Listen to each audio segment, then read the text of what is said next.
Hi, I'm Mike Lamont, the founder of Marrow Wealth, and today I want to walk you through one of my favorite tools, one of my favorite trading tools, our position size calculator. So you come over here to marrowwealth.com and you scroll your mouse over to tools and you click position size calculator. Now, for the sake of this, I'm going to use just some round numbers, right? So let's say we're starting off with $100,000 of capital. So I'm just going to put that right in there, and you can see that it's already populating some information down here. We've got $100,000, 100,000 remaining. And let's say we want to risk 1% of our capital on this trade. And so we're risking $1,000, right? 1% of 100,000, $1,000. Nice and simple so far. Now, let's say that we found the price that we want to enter at, and it's $100. And let's say that we want to exit, we want to cut our loss if price drops below 95, let's say.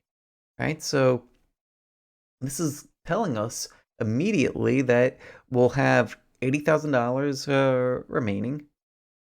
It tells us that we could buy 200 shares.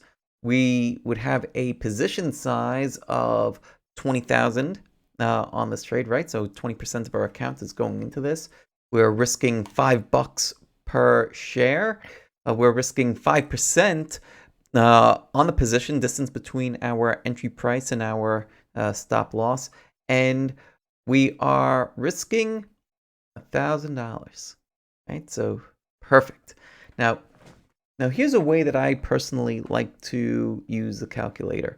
On a full position, the most that I like to have in that position, generally I like to have it be at about 25% of capital.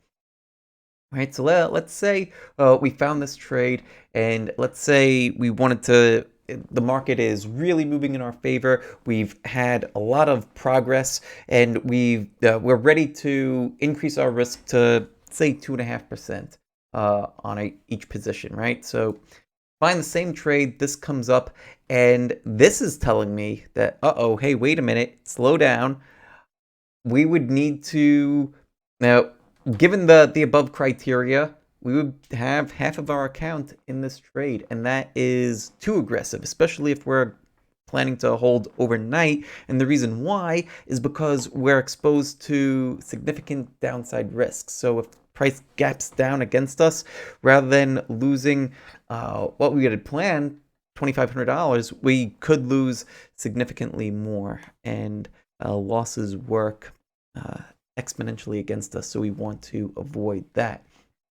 So in this scenario, where the most where we would want to have 25% of our account in this trade, what we could do here is lower our percentage risk down to 1.25. Right? So we're able to maintain 25% of our account in this trade, but we're able to cut our risk. That's how I like to use this calculator, to first know how much of the size of a position that I want, look at it right here, and then I can adjust my risk down accordingly. If I find a trade that requires more than I'm willing to risk in a trade, this comes in handy too. So lots of ways to play around with the calculator. Go ahead, use it. It's free for everybody to use. And if you have any questions, just hit me up. Let me know. Take care. Much love. Peace out, everybody.